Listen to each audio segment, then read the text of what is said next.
Right, I'm Egberto Willis, your host. Thank you so kindly for being a part of the show. How is everybody doing today? Not very well if you are a Democrat or a progressive.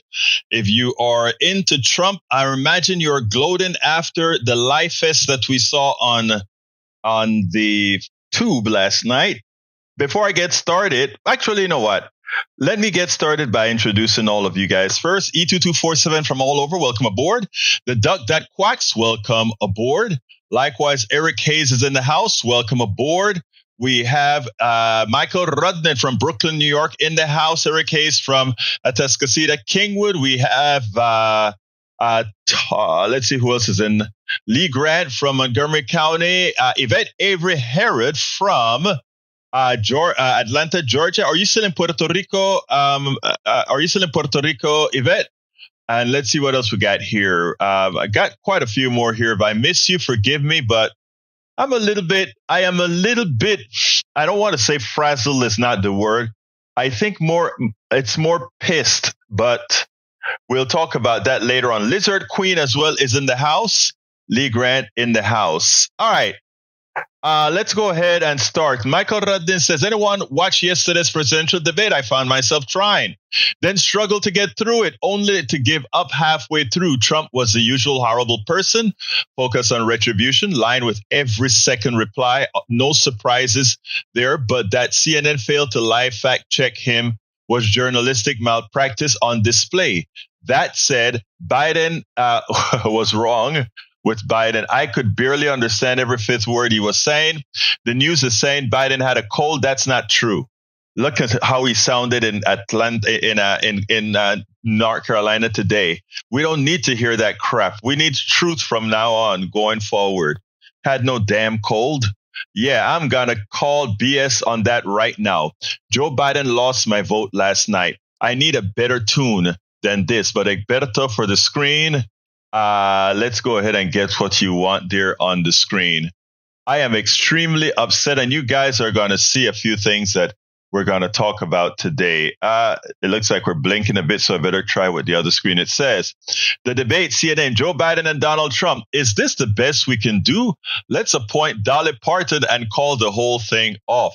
It's funny because if you really want to see the person that got a good piece out, Stewart had a good one, comedian Stewart. What is this first guy? Jon Stewart had a good one out for everybody to see. It was funny as hell. All right. Second one from Michael Rudden, Newsweek. Joe Biden's voice during the debate raised eyebrows. Biden's answer, however, was overshadowed by the sound of his raspy, shallow voice, with some critics asking if it was a sign that the president was ill. An aide for Biden told Newsweek late Tuesday night that the president was battling a cold during the debate. But he was able to shout as he read the teleprompter in North Carolina. We need to stop the BS, as brother Michael Rudnin said. But we're going to get into this a little deeper in a little bit. The Guardian. The reality of the 2024 presidential contest is setting in now that the first debate of the election cycle showcased the two main options voters have in November. Joe Biden, apparently sick with a cold, BS, mumbled through the debate, failing to land otherwise well-crafted lines. Not only are they well-crafted, they were well-ready. I mean, Donald Trump gave him so many balls in the strike zone that this guy could have put Donald Trump on his back. But again, all right. Donald Trump, a prolific purveyor of falsehood, repeatedly told lies and avoided answering tough questions. The prevailing reaction to the debate was one of resignation and disbelief that these two candidates were their party's choices to lead the country at one of its most critical moments. But the difference is MAGA loved the lies. MAGA love that Donald Trump has no scruples. They don't mind it. They just want that their cult leader wins. Felon and all, it doesn't matter.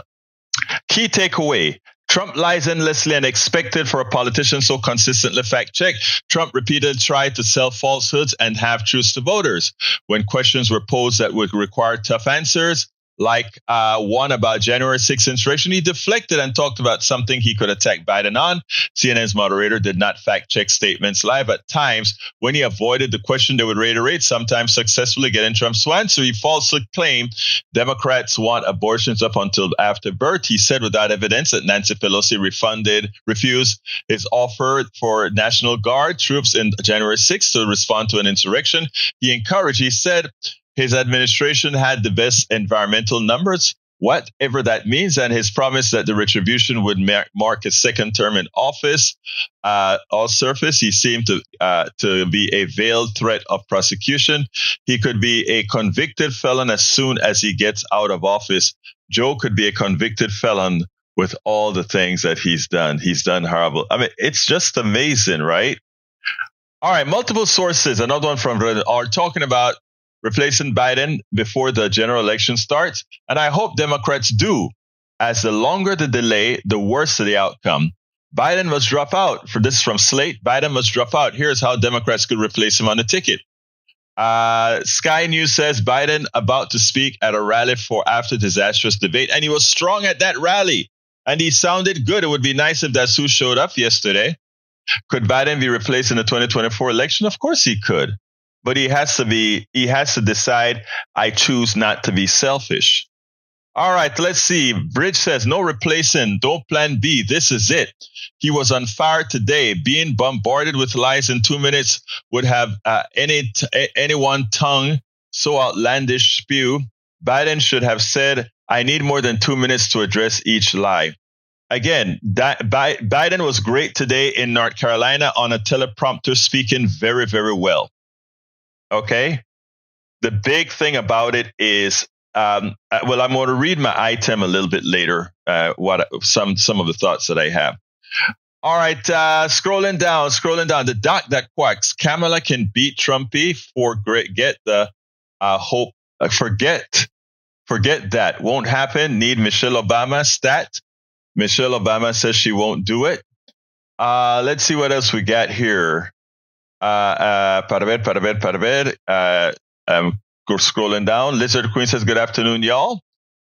Lee Grant says, was MAGA's biggest night in a long time. You're so right about that. Yvette Abraham says, yes, I am. Stopped in for a few. Thank you for being here, my beautiful Yvette. Carl Cox says Biden should quit. If he stays in the race, Donald Nazi Trump will win the presidency and will help Republicans. And again, if he wins the presidency, it means he's winning the Senate and he's winning the House, because for him to win, it means a lot of people not going to vote for him. They'll just stay home.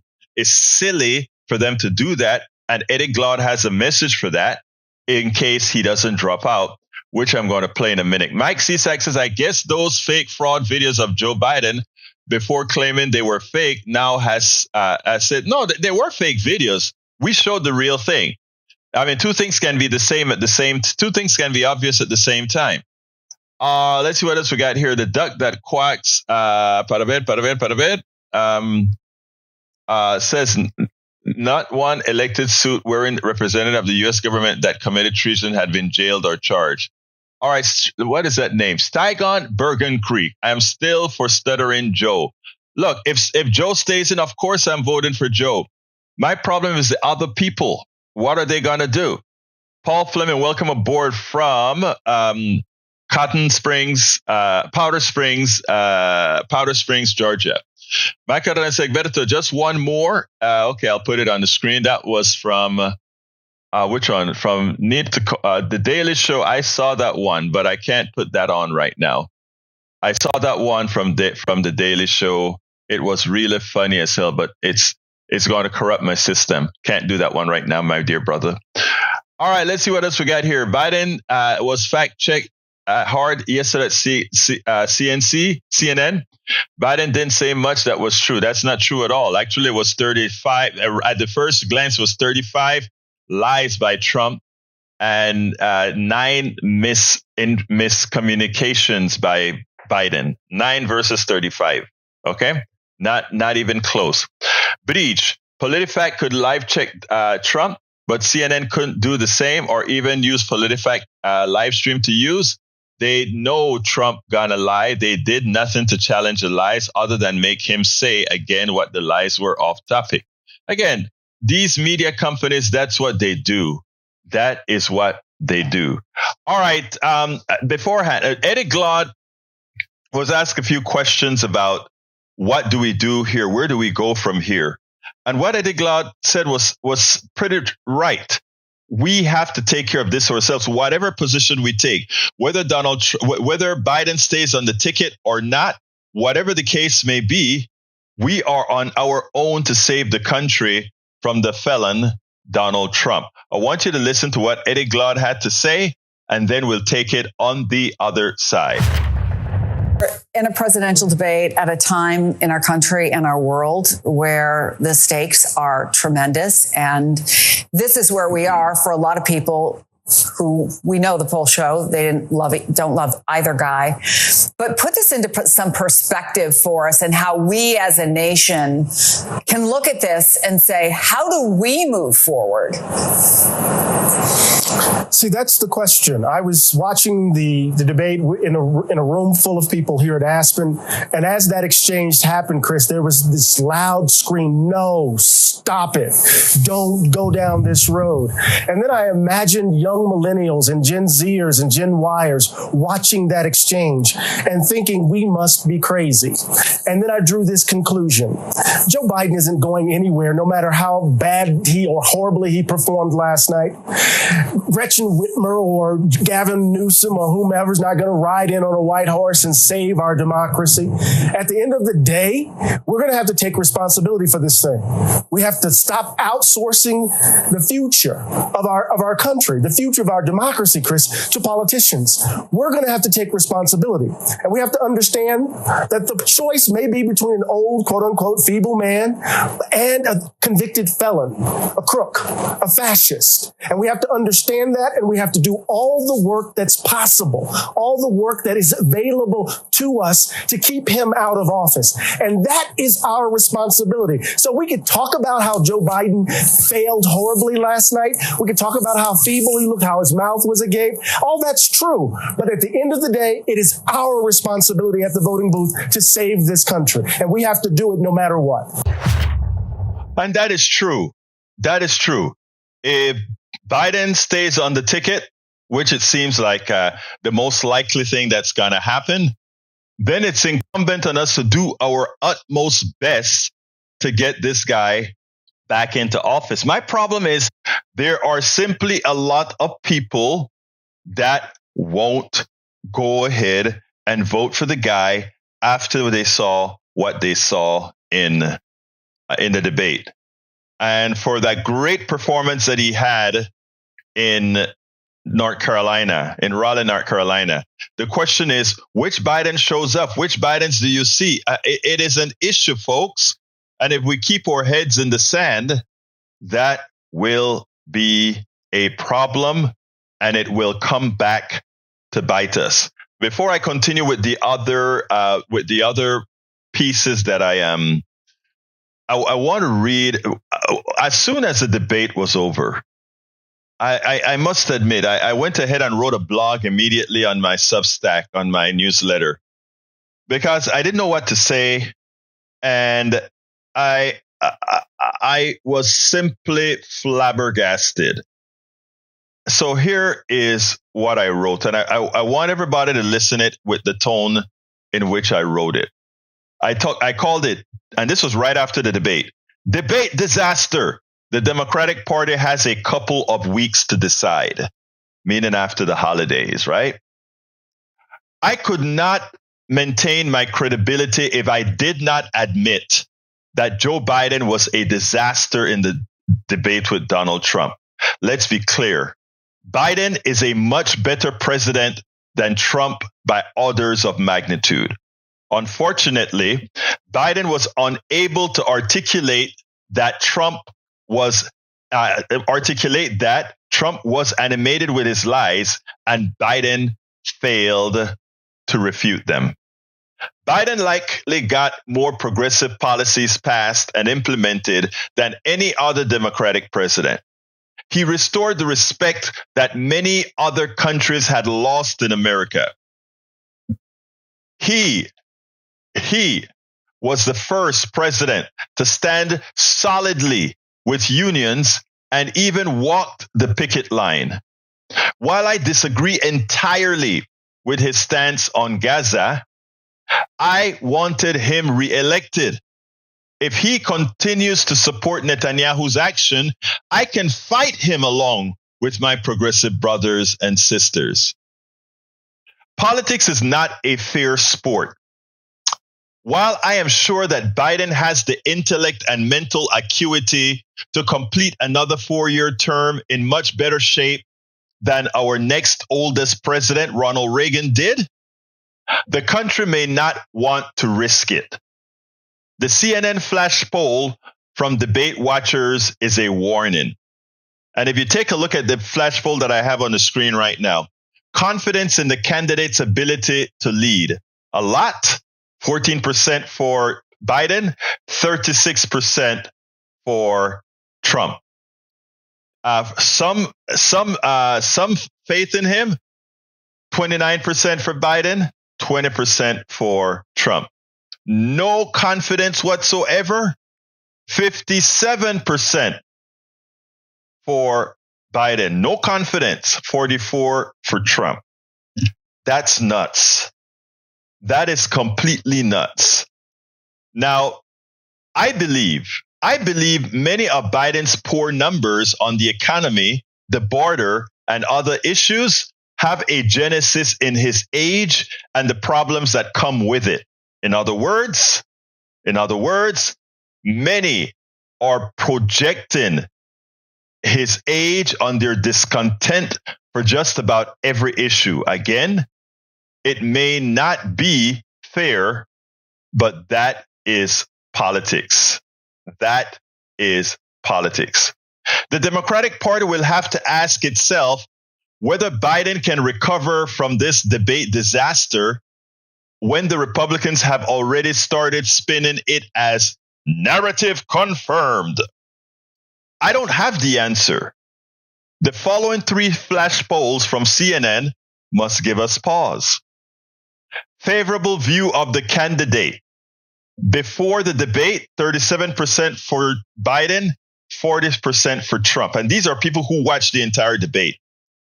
After the debate, 31% for Biden, 43% for Trump. Okay? Who better address concerns about ability to handle the presidency?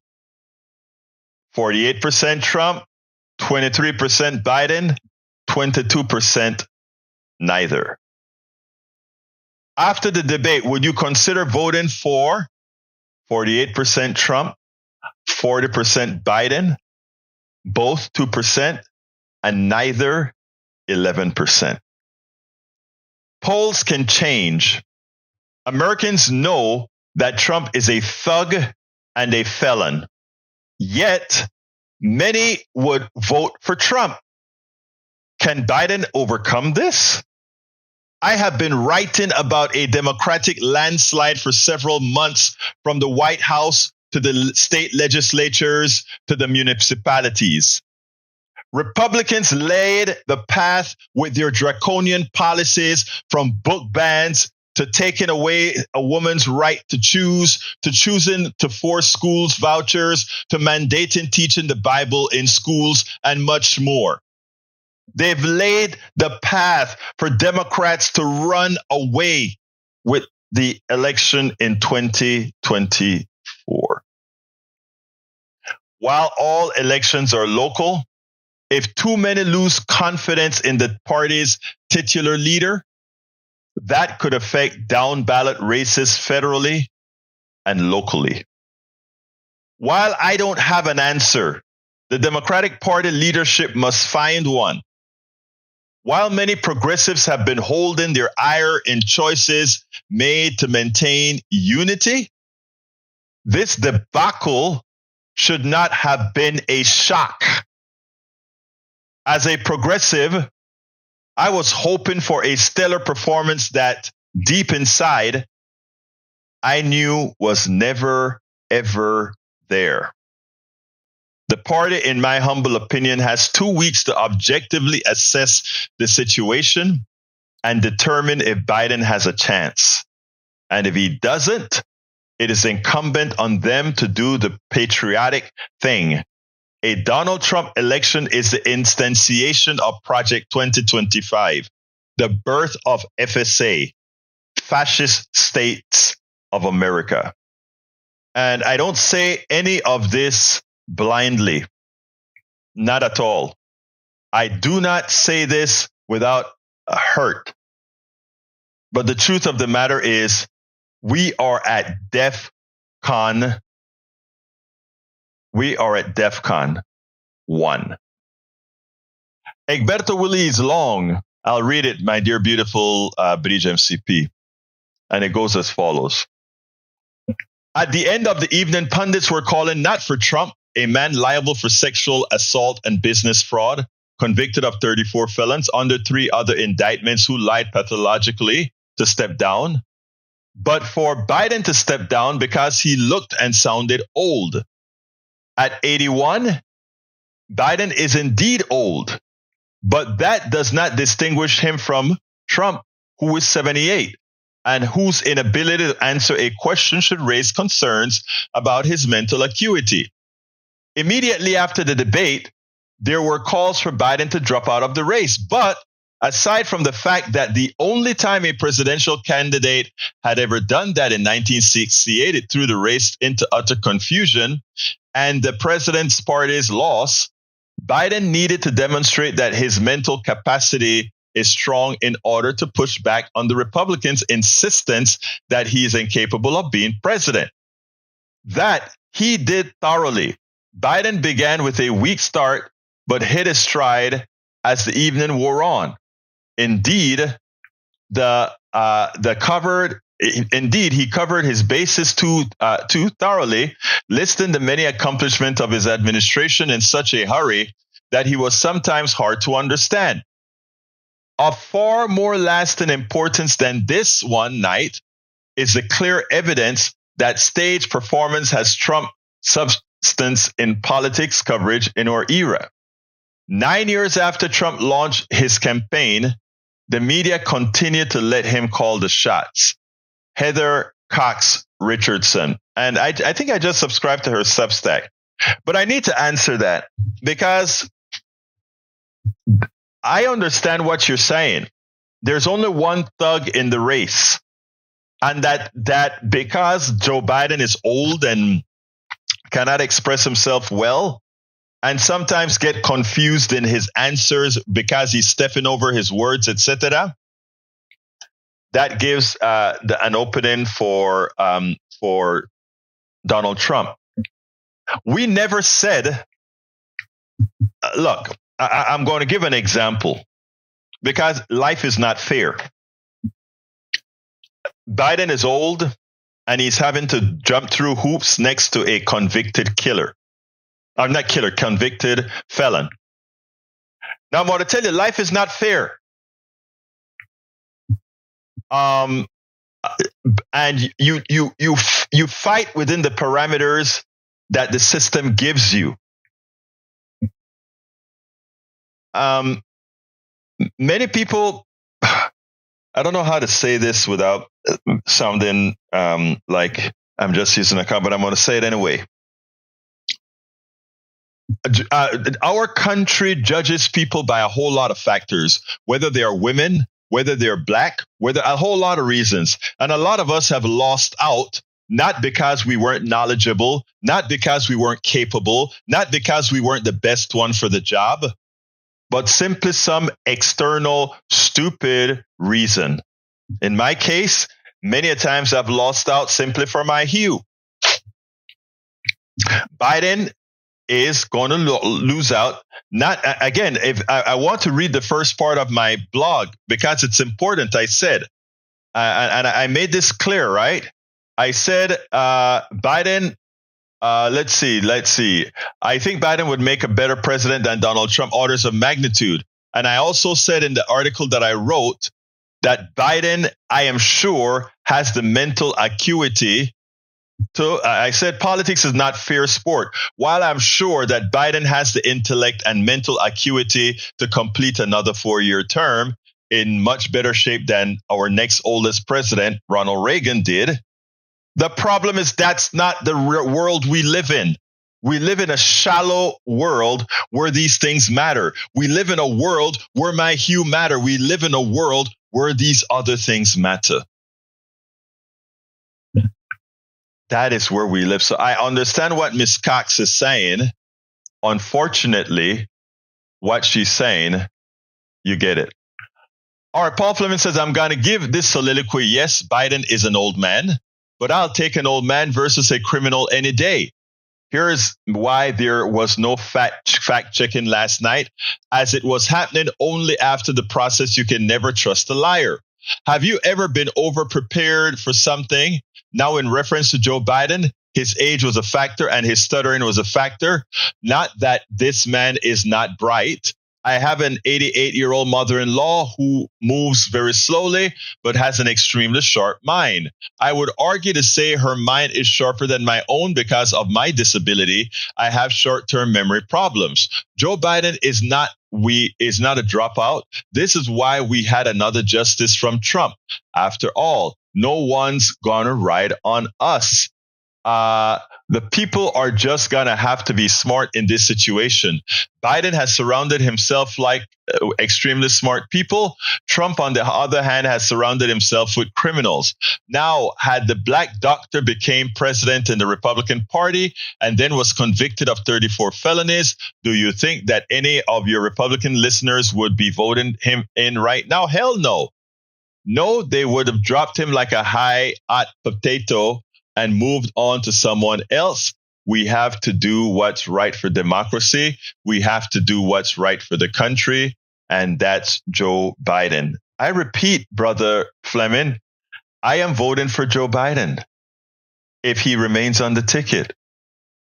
But my brothers, there are certain realities I think we have to come to grips with. A lot of realities we got to come to grips with. And one of the things is that we have a tendency not to do. Today, I'm not even playing this show on Daily Kos because they are sycophants for Biden. I love Biden. I think Biden has been the most effective president in decades. But I also understand politics and I understand what things that have to be done. I really, really do.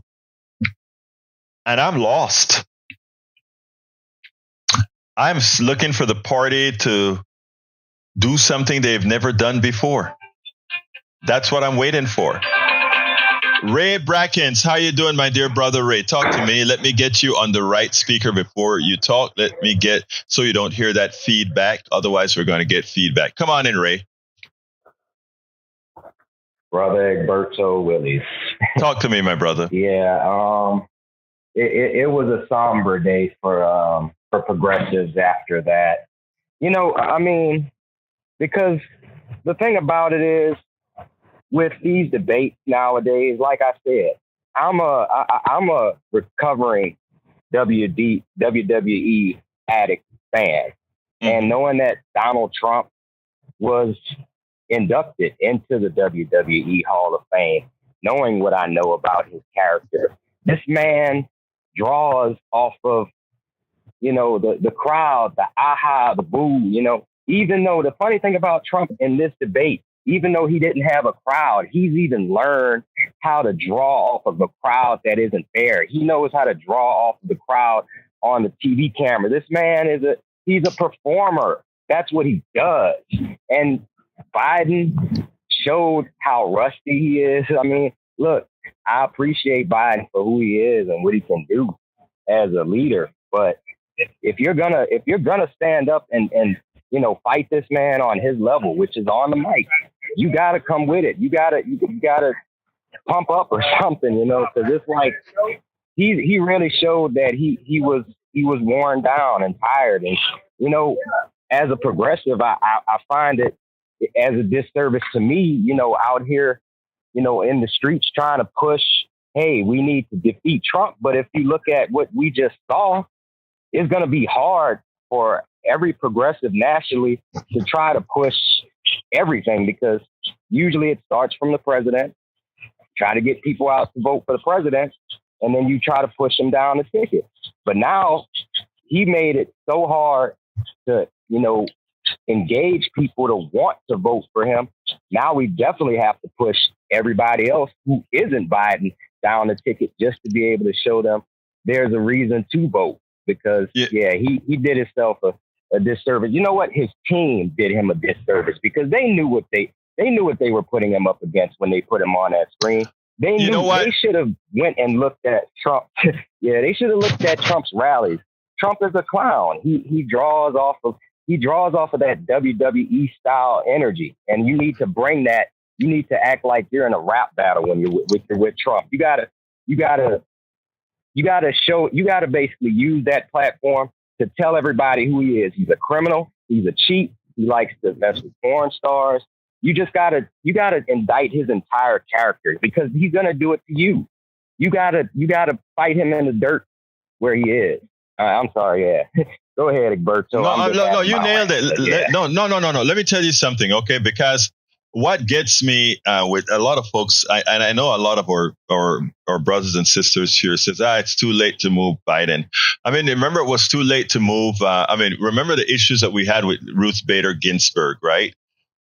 Many folks were saying, we don't know if we're going to win the next election. We need her to resign. She was very sick with pancreatic cancer, breast cancer, and other things.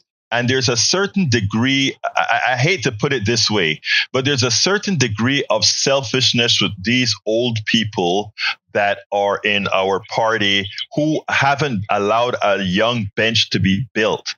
And that's why we get into these types of situations. Look, I am very politically involved in Harris County, etc. Many folks are like, hey, you need to run for X, Y, and Z. I tell folks all of the time, no, I'm here as an advisor, as a pundit. We have a lot of young people. Egberto. Yes. Can I interrupt you right quick? Just for a second. I get the same thing, but continue. People tell me the same thing. That's all. Yeah. And what I'm saying is this, Ray. I want you to run, not me. I'm too old now. I want people like you, Lina Hidalgo, Molly Cook, all our young millennials and Gen Xers millennials and Gen Zs. You guys are our future. And look at what we got today. Biden versus Trump, and an 81-year-old Biden with difficulty. I have another video I want to play you guys because one of the things that upsets me right now is the level of selfishness of these old people. Okay, so anything else you want to say before I play that video? Oh yeah, I do want to say, it had came on me that, if I hadn't been impacted by the criminal justice system, I would have ran for something. Maybe I should run for president because apparently there's no standard there. But if I want to run for, say, a Harris County commissioner, there's a barrier because I have a record. Let me tell you something about it. No, but you can run still. You can still run. Okay, you can still run. I'm going to tell you something, Ray. We need to make you a poster person for, I have an issue with look, we can take care of that. But anyway, let me go to this video and then we move on from here, Ray. Thank you so kindly for calling. Yeah. And go ahead. Yeah, I got to get back to work anyway, Egberto, but I'll keep on listening. I appreciate you for giving me this platform. Thank you, brother. Appreciate you. Now, let me tell you here. Mark McKinnon Mark McKinnon, I think, was one of the most honest folks that just came out and said it. And I think more people should. Nobody is an island. Nobody is indispensable. Nobody is the only one who can do this, right? I do communications, but there are a whole lot of people that can do what I do. Nobody is an island. Nobody is indispensable. I want you to listen to Mark McKinnon and what he had to say, because even though, some people may dislike what he says, it is a statement of fact. Check this out. We're now hearing from President Obama about President Biden's shaky debate performance last night. He posted on X, "Bad debate nights happen. Trust me, I know. But this election is still a choice between someone who has fought for ordinary folks his entire life and someone who only cares about himself. Between someone who tells the truth, who knows right from wrong, and will give it to the American people straight, and someone who lies through his teeth for his own benefit. Last night didn't change that, and that's why so much is at stake in November." Joining me now, Mark McKinnon, former advisor to George W. Bush, and John McCain, creator of the political documentary series, The Circus. I wonder, Mark, if just that tweet tells us anything about the seriousness of the situation that Obama felt, or the Biden campaign asked him to tweet about it. What do you make of his message? Well, listen, I think that's what he had to say. But the reality is it wasn't just a bad debate. Last night was a competency test, and Biden didn't meet the moment. I mean, listen, people tuned in to see whether or not he actually seemed like he was 80. He seemed like he was 90. The only thing that's going to fix this problem is a time machine, and I don't think that one's available. And listen, all deference. You don't think it's fixable? I want to make sure I understand. You don't think it's fixable moving forward? I don't think it's fixable. I think if Joe Biden continues to run, he loses. Period. End of sentence. So in North Carolina, he looked vital. He was on point, on message. Let's say they do the second debate, which some people are questioning, and he has a good bite. One day and not vital the next. I mean, you got to be vital all the time when you're Some president. people argue that's what happened with Ronald Reagan from his first debate to his second debate. We just heard that from a Biden biographer. Well, listen, Reagan was substantially younger than Joe Biden. I mean, Joe Biden, you can't be 66 years old in America and be a park ranger, but Joe Biden's running as an 80-year-old, and he'll be substantially older than that into a second term. Listen, he shouldn't have run. That's the reality. And the reality is that those people who are saying that Joe Biden should go ahead and run and say, it's too difficult to withdraw, are conceding the election to Donald Trump. That's my opinion. I think if Joe Biden runs, Democrats lose, and that's it. And yes, it's a painful experience. But if Joe Biden cares about the soul of the nation, he and Jill Biden have to do a selfless act. And if they don't, his act will go down as one of the most selfish in American political history. I could not agree more. What Ruth Bader Ginsburg did was a selfish move. She knew there was a possibility that she would either get very sick or not make it through the term. And instead of giving Obama a chance to replace her, what she did is, again, it made it an issue before we controlled the Senate, I think is what it was. And we lost it all. That is one of the reasons we have a 6-3 majority. That is why we have a 6-3 majority. So anyhow, I want to get to another point, though, because when he mentioned selfish, I think that applies to all these older folk who are not looking past or looking back to those that they could bring up. There's nothing wrong with saying, I'm resigning so that I can bring the next generation up. All these old people need to be out of there. From Nancy Pelosi, even though I think Nancy is a hell of a speaker, but she should have had other people under her wings to replace her. That is an issue. Now, Doug Brinkley has some other words. Doug Brinkley is a presidential historian, and he has an interesting thing that he thought about, and that is Kamala Harris. Biden should pretty much maybe resign now. Make Kamala Harris take over the presidency and then move on from there. Let's listen to what he has to say, and then we'll take it on the other side. And I don't want anybody saying, well, Kamala, people don't like Kamala. Kamala can't do it, whatever. You don't know what in this field Kamala would do with women, all women, especially coupled with the abortion issue. What could possibly come off from this? Right now, everything is a wild card. It's all a wild card because we don't know which Joe Biden shows up.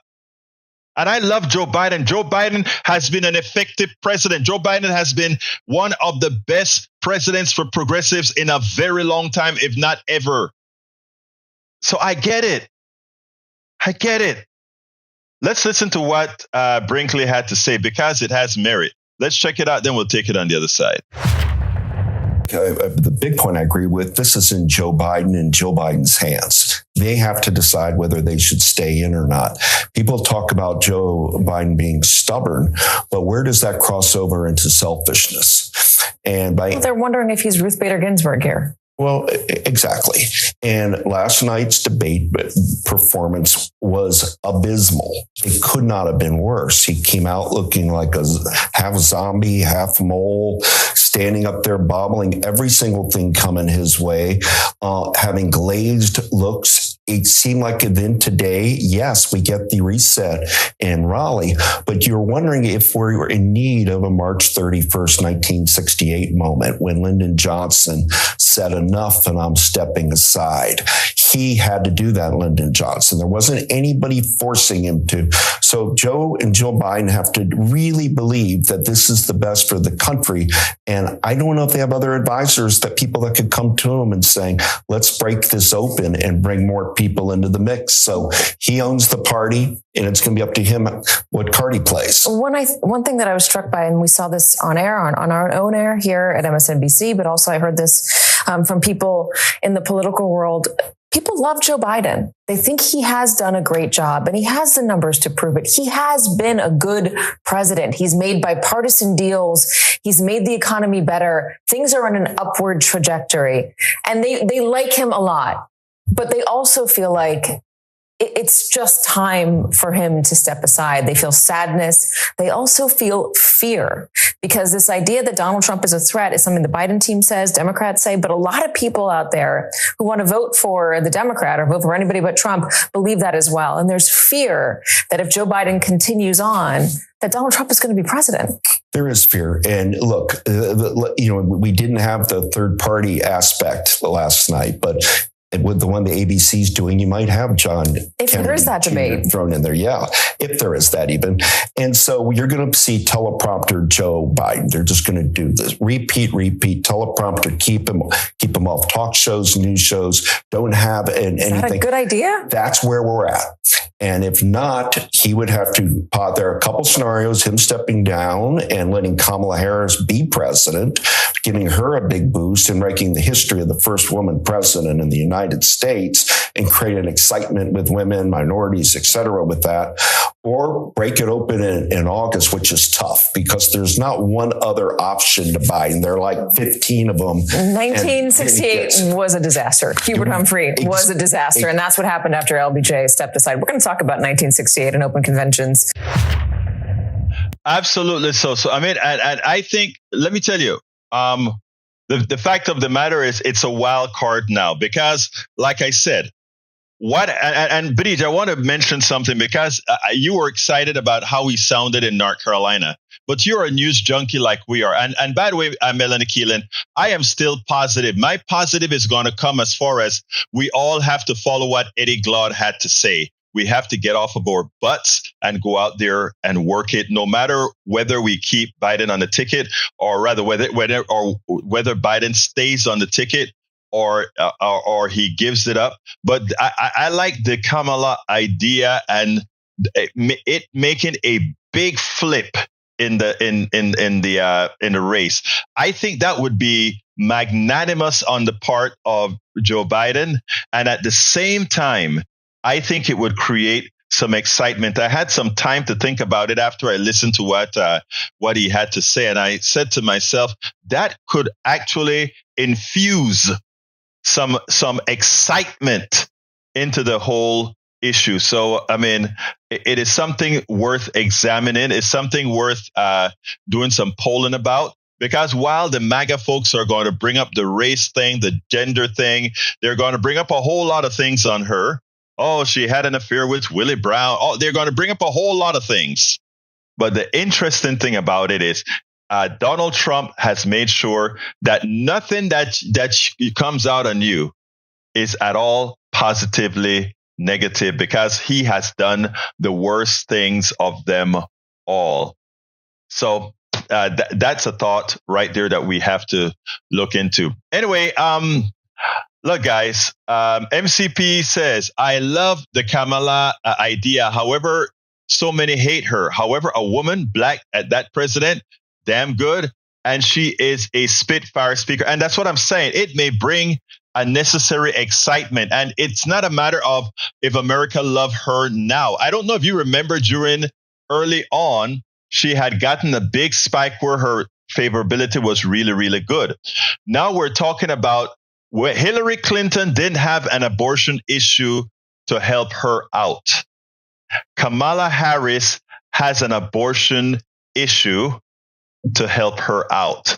In other words, there are a lot of people that will come onto her fold because of the abortion issue, and she's not going to be perceived as having a cognition issue. She's going to be perceived. If she comes in and she gets a solid vice president behind her, I think it is something that an unselfish Biden could do. And Biden could run on saying, I saved the country and then I passed it along to a young woman. And with that, I am making history. I mean, there's so many ways that we could do this. Deborah Dunlap says, Kamala can, of course, do the job, but she has almost complete invisibility. She could have stepped up and raised hell about the immigration issue. We never heard anything from her down in Texas. She should have been here all of the time. The head of the Border Patrol said he had never even spoken to her. Why did they blow that off? That's not Kamala's doing. That is President Biden's doing. That is President Biden's doing. Again, the buck stops with the president. And if he told Kamala, I want you to have more exposure down there. Remember, the way it works is they try to hide the vice president. The vice president is one of the worst jobs to have because they push you around. They put you where they give you all the odd jobs to do. And if the reason they didn't put her in Texas is they didn't want to draw the attention. So all of that is on the president. It's all on the president, Deborah Dunlap. I promise you it's all on the president. Okay, let's see what else we got here. Bree says she likes it. So, yeah, I think I like that thing. And I think that is where we need to go. I'm looking at Biden live in New York. And again, looks like it's time, folks. We have to get serious about this. Anyway, does anybody else want to call in to say their piece? This morning at KPFT, the calls came nonstop. I didn't get a chance to do anything other than people being concerned about this debate. But so, Lee Grant, keep free speech alive and make America great. Thank you for that super chat, Brother Lee. I appreciate you. And, I tell folks all of the time, my program is supported by progressives. My program is supported by right-wingers, conservatives, and MAGA. And you know why they support me? Because they know I love them all. All of them. All our peeps, they know that. Carl Cox says Biden needs to quit to save democracy from Trump. Progressive candidates like Sanders are the best. However, Raskin would be a good choice. Yeah, but right now, I think the calculations, right? I like what the historian said. Maybe we need to look at Kamala Harris seriously right now. Maybe she needs to be turned over, and maybe Biden needs to do the magnanimous thing. And I think we have to start getting serious, and then we have to then fight like hell with the results. Paul Fleming says, I know I'm not a young man, to state the obvious. I don't walk as easy as I used to. I saw that. I don't speak as smoothly as I used to. I don't debate as well as I used to. The noticeable, more energetic president told supporters in Raleigh, North Carolina, but I know what I do know. I know how to tell the truth. I know right from wrong, and I know to do this job. I know how to get things done, and I know, like millions of Americans know, when you get knocked down, you get up. Yeah, but there are also times that it's time to pass the ball. If Biden didn't wait till he got this old or whatever, it's time. Look, I am not near Biden's age. And I am not going into politics as a candidate because I think that belongs with our younger generations. Come on, folks. At some point, you have to think country first. At some time, you have to think middle class first. At some time, you have to think society first. At some time. All right, folks, give me a call if before we close out. 281-823-7747. If anybody wants to be on air, say something. 281-823-7747. One more time. 281-823-7747. Would love to hear from you. Again, thank you very much, Lee Grant, for that super chat. Age limit to in SB age limit to leave. I hear you, Vidij. I hear you. All right. Am I missing? Did I not call out anybody? I think I saluted Steigen Bergen Greek. Burger Greek. I hope I said that right. Steigen Berger Greek. Welcome to Politics Done Right. I don't think I had seen your name before, so thank you so kindly for being here. Let's see who else that's new that I hadn't seen before. I don't think anybody else is new. Paul Fleming Sr. says if Kamala wanted to run for president, she could have her St. Lin pro vice president. She hung around Joe Biden for the last 4 years, so no other young people wanted to run for president. Look, they want electric planes. What happens if sun is shining while you're up in the air? Does this guy know the difference between solar power and electric power? No, he does not. Again, he does not. But again, that's what we have. Anyhow, anyway, folks, country's in trouble now and needs to hope. So change the whole system coming in 11.5. Let's see. Steigen Bergam says, hi, I am new. A friend of mine told me about you. Well, thank you so kindly for being here. I love to get new folks into to what we do here. Please join the family. Anyway, folks, I got to get out of here. It's at 55 right now. So at this point, I'm going to say, please consider supporting the program. And how can you do that? You can, first of all, if you want to know all that we do, just go ahead and go to, hi, Patrick, welcome aboard. Go to politicsdoneright.com/info. And that gives you all the platforms that we have or that we promote, that we put our media on. Please consider supporting our program by becoming a patron. And how do you become a patron? You become a patron by going to politicsdoneright.com/Patreon. politicsdoneright.com/Patreon. Patreon is spelled Patreon. Alternatively, you can join our newsletter, and we need we have about, I think we're up to 121 or so paid subscribers. We have over 10,000 followers on our newsletter. It goes out to 10,000 people every day, several newsletters. But we only have like 122 paid users. You guys, the paid ones, subsidize the work that we do. We actually need, in order to get some help, we actually need about 1,500. So we're only at about 8% or about 7% of what we need. So if you can, please consider becoming a paid subscriber of our newsletter. And to do that, just go to politicsdoneright.com/newsletter. Again, that is to become a paid subscriber of our newsletter. You go to politicsdoneright.com/newsletter. And I'm putting that in the post for Twitter as well. That is how we can go ahead and move forward.